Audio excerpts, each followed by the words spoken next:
It's a blessing to a pastor's heart when he hears the singing like he's heard this morning.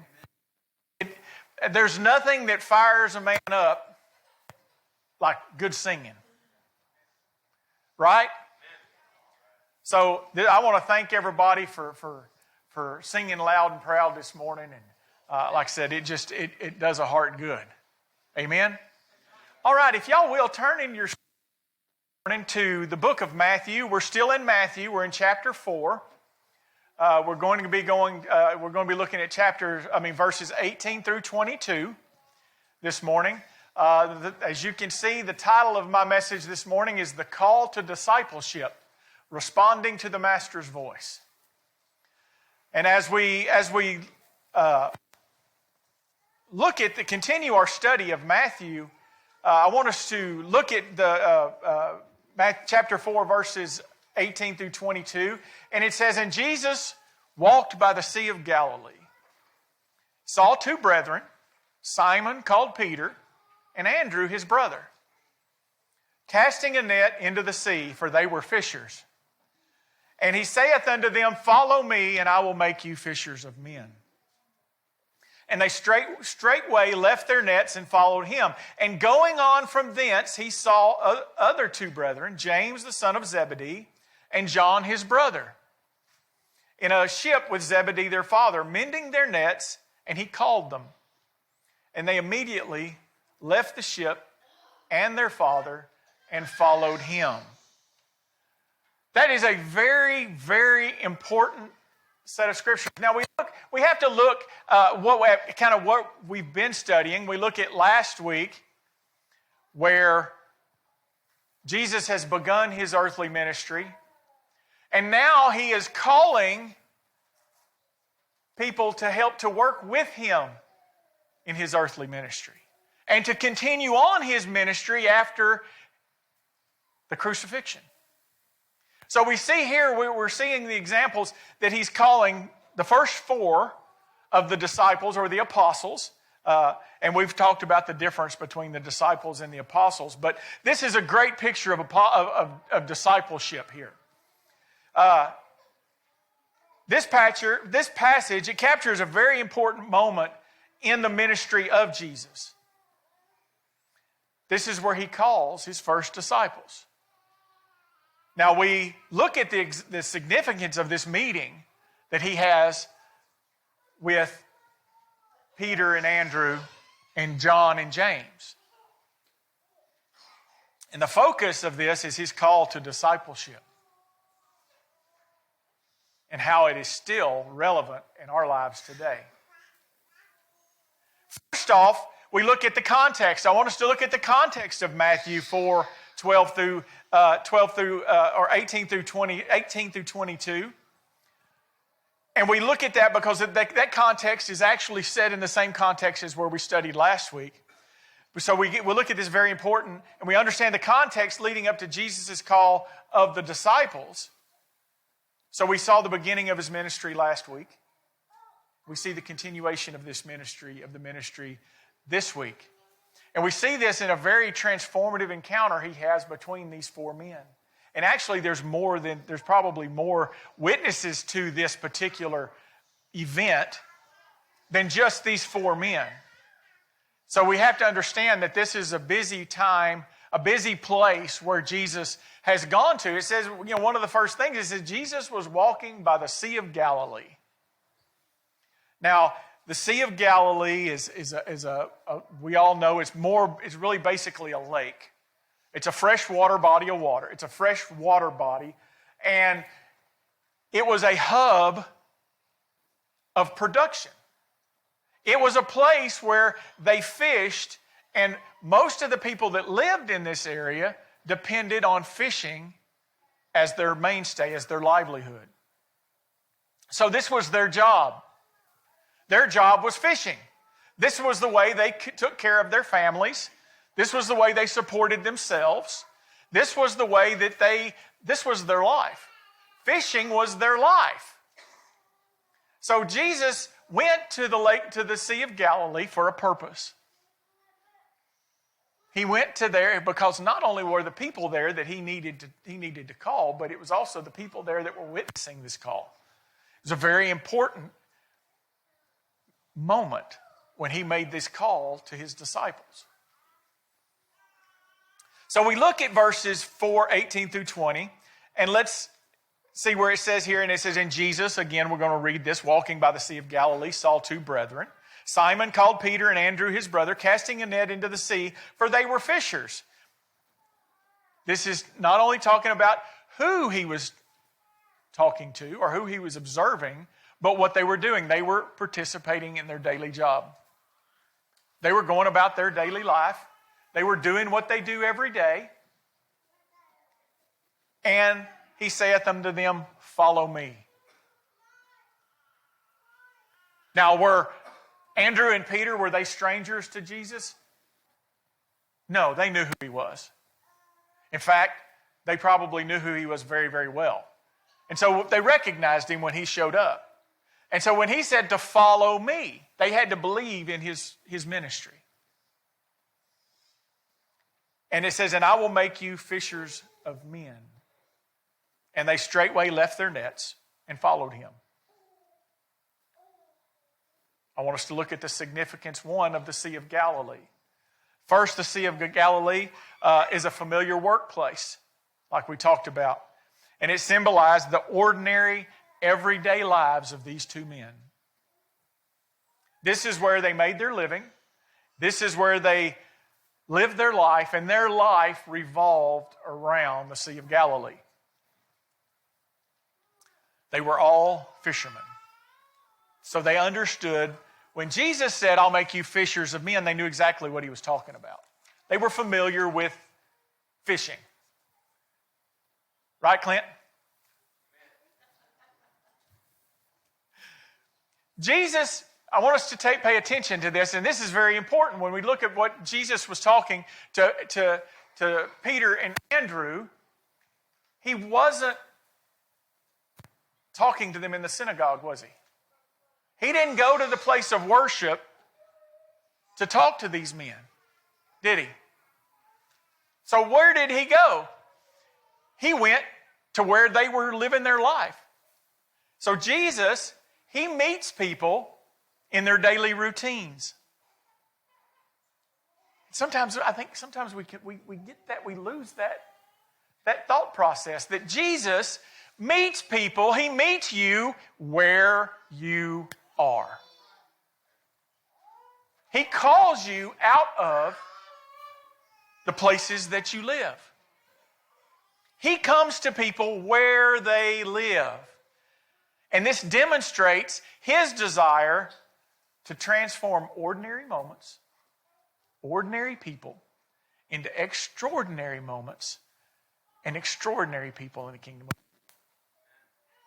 This demonstrates his love for us. That he will come to us. Like I said, he doesn't wait. He doesn't just show up in the churches, in the synagogues. He doesn't just show up, but more often than not, he meets people where they live, where they work. He meets people where they need him the most. Second part of this first point is the invitation. We look at that word when he says, "Follow me." It wasn't necessarily a command, but it was an invitation. But his invitation was personal. His invitation was direct. Directed at individuals, not a group. He talked to Simon Peter and to Andrew personally. He addressed them both by name. We see that there in the scripture. He knew who they were and he addressed them. And what did he say? Follow me. That's an invitation.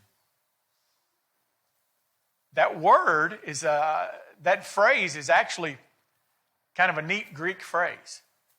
When you look at that word, it's duete opiso mau in the Greek. And that means you come, follow me. says it twice. The meaning, the sense of that word is to say that twice. That follow is mentioned twice in that phrase. So we know that there's not punctuation in the language. So when something was stressed in both the Greek and the Hebrew, it was repeated. So that was a double invitation. So he's inviting them to follow him and stressing that. But follow me goes far beyond a physical journey. That's not what this phrase indicates. It's not just a physical journey. It's not saying just follow in my footsteps. It's calling to follow as a behavior, as a behavioral pattern. It is an invitation to a life-altering spiritual journey with Christ. Now, again, I want us to think, how relevant is that today? Because Jesus is called to each and every one of us, is calling us to a life-changing spiritual journey with him. Lifelong journey with him. That's an everyday, this is not something that it's not a one and done. This is an everyday occurrence. This is an everyday thing. He's calling us to follow him, to live with him, to do what he's asking us to do every single day.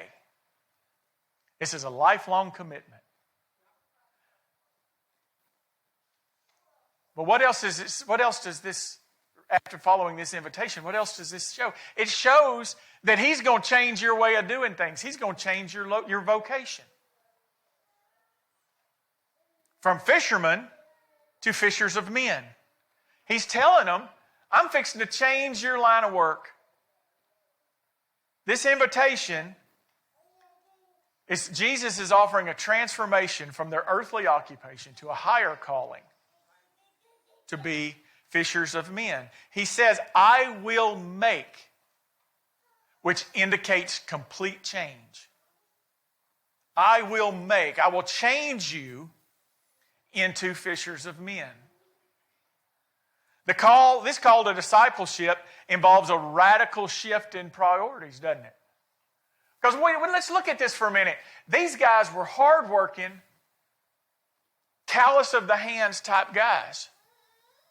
You couldn't really even call them blue collar workers. These are no collar workers. These guys lived every day by the sweat of their brow, literally, and the calluses on their hands. And working to provide for themselves and their families. Jesus is calling them out of that. Jesus is saying, I'm going to take the work, I'm going to take the net out of your hand. I'm going to take the net out of your hand, and I am going to provide for you. He's calling you into submission. He's calling you into discipleship. Discipleship is a very important word. And it does involve a radical shift from a worldly thinking to a kingdom thinking. From thinking on the worldly things to thinking on the eternal things. Again, y'all remember that rope that I used? It's preparing for your eternity instead of from your earthly living. And just for those who weren't here for the rope, I had Seth grab the rope and run. He ran all the way around the church and came almost all the way back. And there's a little white 1-inch piece on the end of that rope. And I said, this is what we spend our 70 plus years preparing for, is this little bitty white piece of tape, when we should be preparing for the rest of the rope, which is our eternity. So this is what we're talking about here. It's a change of thinking.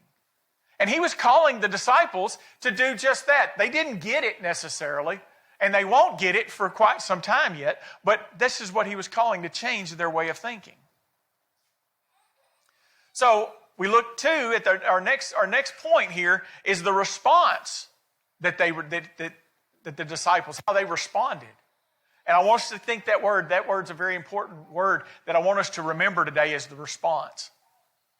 As we continue in Matthew 4, we read about John and James, the sons of Zebedee. And it says, and going on from thence, he saw two other brethren, James the son of Zebedee, and John his brother, in a ship with Zebedee their father, mending their nets, and he called them, and they immediately left the ship and their father and followed him. Again, he went to them and called them. And what did they do? They dropped everything. They dropped everything. It was immediate obedience. And that's something that I think we need to really concentrate on, is the immediacy of the obedience. Because how many of us have ever postponed something that we felt like God was leading us to do? I mean, I'm not going to ask for a show of hands, but I'll raise my hand. I did it for probably 15 years. I ran from the call for 15 years, and I paid for it. I'm not going to lie to nobody. But the example here is the immediacy of the immediacy of the response. The disciples responded. Their response is immediate. And it emphasizes the urgency of following Christ. So let's look at that for a minute. It's so important. Christ's call on you is so important that it requires immediate response. It's that important. Immediate. Not, I'll do it later. Not, I'm not ready. How many of you have ever heard somebody say that? I have. I'm not ready to start going to church yet because I don't want to have to change.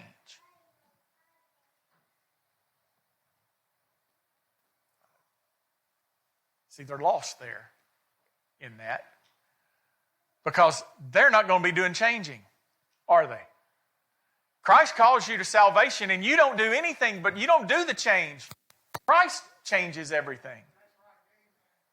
Christ is the catalyst for change. And I'm going to tell you a neat little story. My wife's going to be mad at me. I was talking to her this morning, kind of going over some things, and I used that word catalyst. She says, you're going to have to explain that. I said, explain what? She said, catalyst. So sometimes I use words that some people may not understand. So when I say Christ is the catalyst, Christ is what sparks the fire. Christ is what creates the initial spark for the fire. It's like when you strike a match and you throw it on gasoline. When that match hits those gas fumes and it goes, that match was the catalyst. So we have to look at this. We have to look at Christ as our catalyst. The disciples left their job, their way of providing for themselves immediately. They dropped their nets and walked away. And James and John, they not only dropped their nets, but they left their father immediately to follow Jesus, to become a disciple of Jesus Christ. And that signifies the disciples' commitment to prioritize Jesus among all else. And that's hard for us to do, isn't it? To really, when we really down to brass tacks, are you more worried about Jesus Christ than you are your job?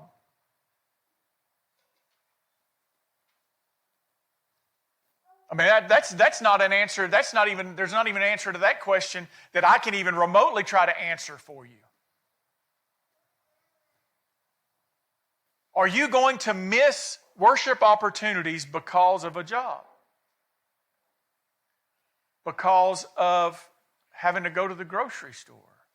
Because of a meeting for a secular organization? Are you going to miss opportunities to serve your God because of selfish wants? Or do you immediately obey the call? I'm not here to try to make anybody feel bad. Don't mistake that. But these are questions that we all have to ask ourselves. These are questions that we all have to answer. Because they're questions that scripturally ask us. These are questions that are scripturally taught for us to think about, to apply to our lives. Scripturally, it says here, are you obeying Christ immediately? We're not perfect. There's always situations that make us doubt a call. Right? Sometimes you go, well, is that God calling me to do that, or is that something else? I don't know if some of y'all watched the news this week. And this is a very sad thing that happened. There was a young lady, I think she was in Plano or from Plano, who stopped and bought a meal for a homeless man or someone who thought she was homeless, or she thought he was homeless. He ended up kidnapping her, and they recovered her in Laredo on the border. He kidnapped her and was taking her to Mexico.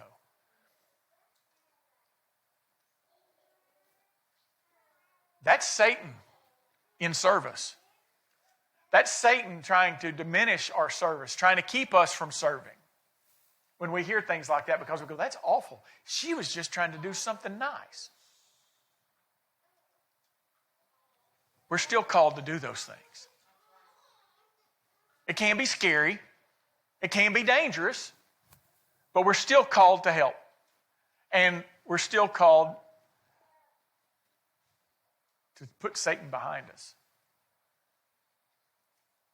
So when we're responding, I'm not telling anybody to put yourself in danger, especially you ladies out there. I'm not telling you to stop on the side of the road by yourself to help somebody change a tire in an instance like that. That's, we have to use our head. But there are opportunities sometimes that are manipulated by Satan that we have to be aware of. But what this immediate obedience means, what it calls us to do, it calls for surrender and sacrifice. Peter and Andrew, James and John, there was sacrifice in there, and there was surrender, right? He called them to follow him. Follow me, he said. And they did it. They dropped what they were doing, and they followed him. And they left their family. Discipleship entails a willingness to sacrifice personal comforts for the sake of the kingdom. And when I say personal comforts, I don't mean giving up your house, to serve Christ, unless that's what he's calling you to do, to do something, to move to another form of ministry. We've all been called out of comfortable situations and placed in an uncomfortable situation for the kingdom. Right? I mean, it's just, it happens. And that's what he's calling us to do, to witness, to understand that these calls are either for our trying or for the furthering of the kingdom. In other words, it calls us to get uncomfortable. Comfort, a lot of times, equals complacency.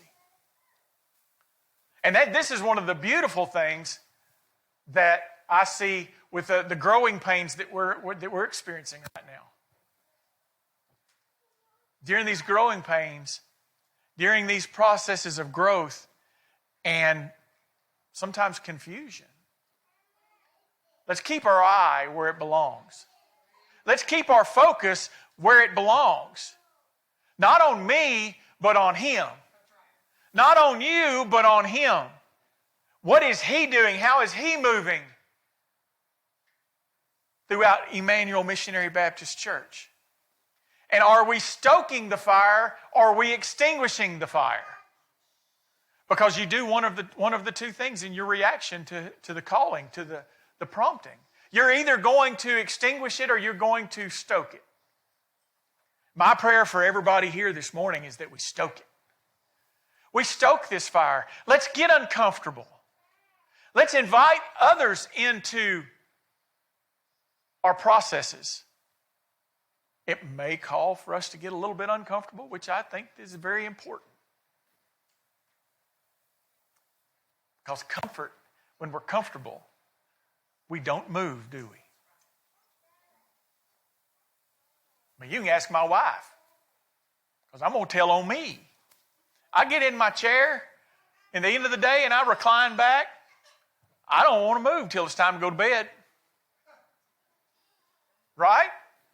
When you're comfortable, you don't want to move. Discomfort prods movement. And that's what the four initial disciples experienced, a little discomfort, causing them to move. And that's all I'm asking of.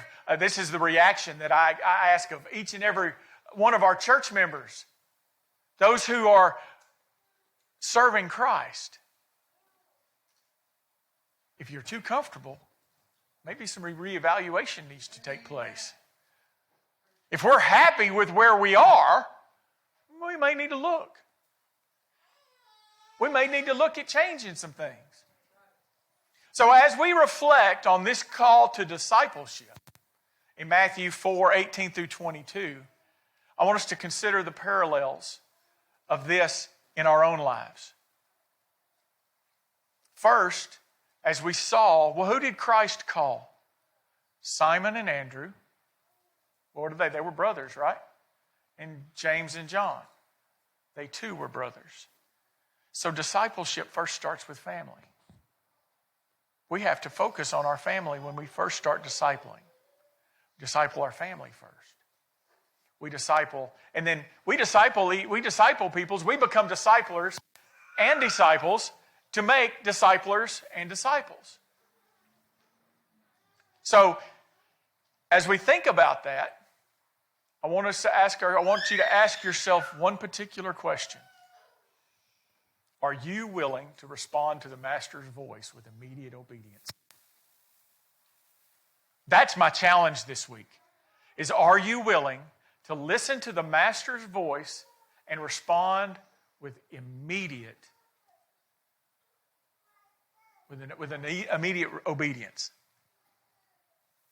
Are you willing to surrender your earthly attachments for the sake of the kingdom? And may we be inspired by the example that these first disciples set in their immediate obedience when Christ said, "Follow me." And as I conclude, I ask again, are you willing to do what the Master asks? Are you willing to live your life the way that the disciples lived? And are you willing to respond to God's word the way that the disciples responded? As we close with a hymn of invitation, he may have to bring Everett with him. He was about asleep